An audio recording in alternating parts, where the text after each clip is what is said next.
Hi,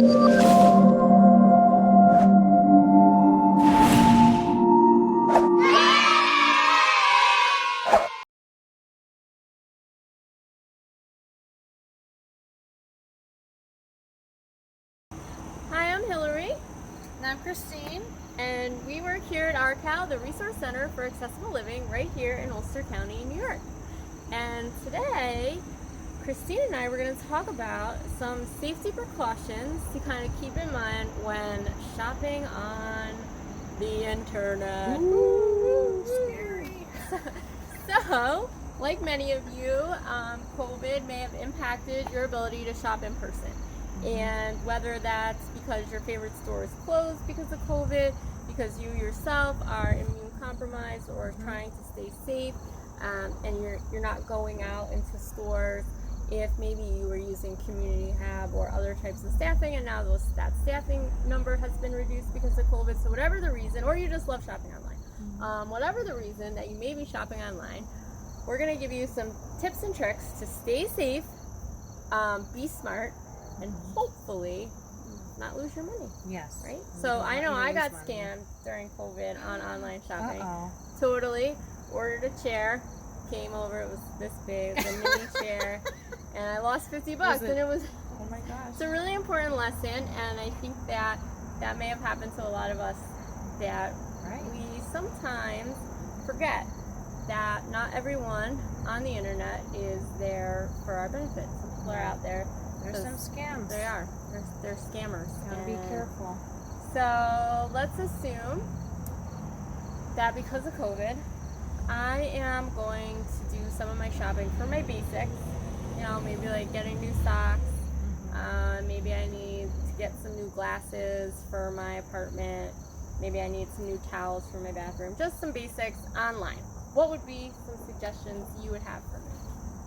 Well, me personally, I go to Walmart or SamsClub.com and I So- order from a store that I know I've been to, that I'm familiar with. I think that's really smart, is making sure, first step, going to a store you've been to in person. Yeah.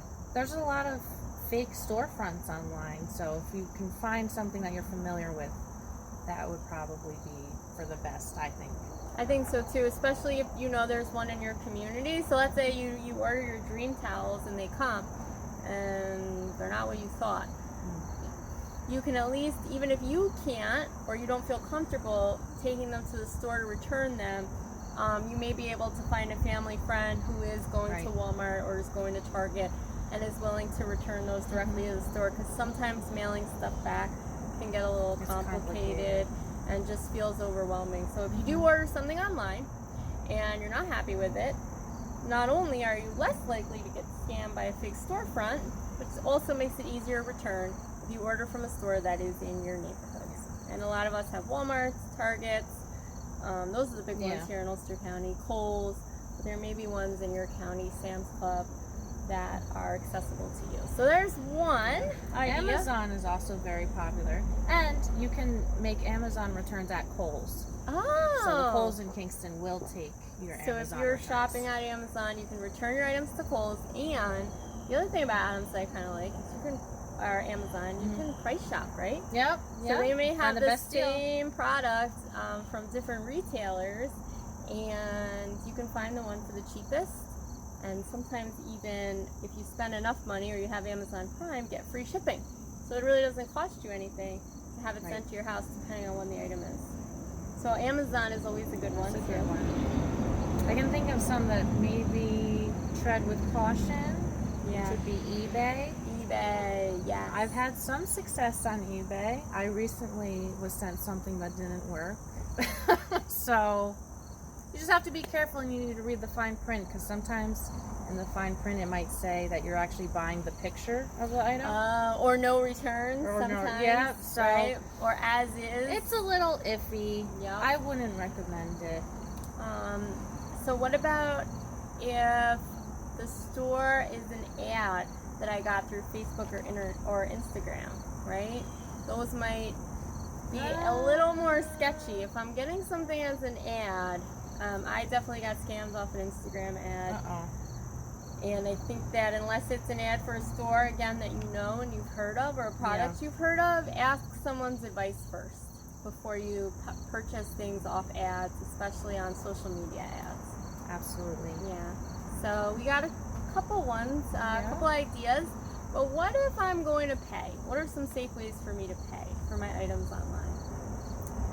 Well, I always pay with a credit card that's not linked to my checking account in any way. That way, if something does happen, and the banks recommend that you do this, that way if something does happen, money isn't taken from your checking account, and they can usually fix it when it's a credit scam.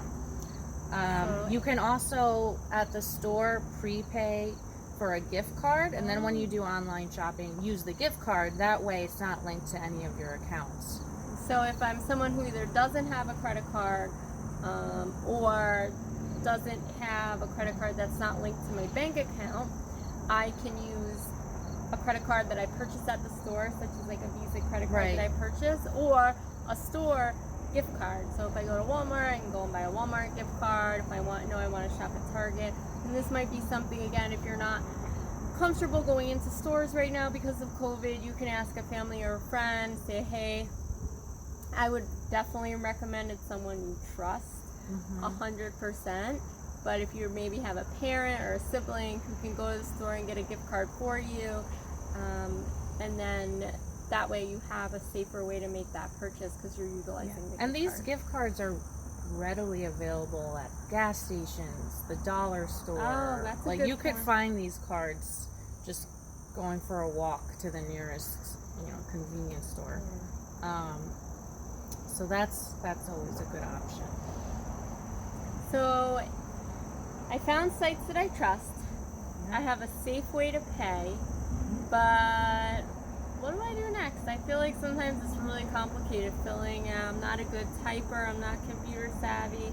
Filling out all of the information to make an online purchase. What are some ways I could get some help? Well, you could ask for help. Somebody you live with, perhaps. Maybe you could ask if you get any services. You could ask your service provider, right? And if you utilize any kind of FaceTime or other types of programs where people can see you in real time, then you can definitely have it where someone is looking at what you're doing, maybe helping you type in the information.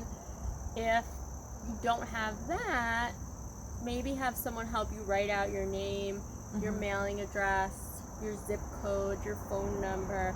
That's all stuff typically they're going to want to know when they deliver stuff to you. And if you have it written out in front of you, maybe typed, laminated, you can copy the information in so you make sure that the item gets to you. And a lot of browsers, once you do type that in once, you can opt to save that so that it'll autofill anytime your name and address comes up. So these are all really good, helpful hints. Another tip is, when you type in a website, if you see a little symbol that looks like a lock, it means that the site is encrypted, which means that your information is safe. Okay. But if you ever see that lock unlocked, or like a line through it, or if it's red, or it's like warning, I see no warning, right? Like warning, do not. And it's a little triangle with an exclamation. Steer clear. Entering your info into cancel that site. it out. Click out of the site. That is not a good not site. A safe site. All right. Well, these are some really good ideas, Christine. So I feel a little bit safer about shopping online. All right. Well, thank you guys. Thank you. Bye.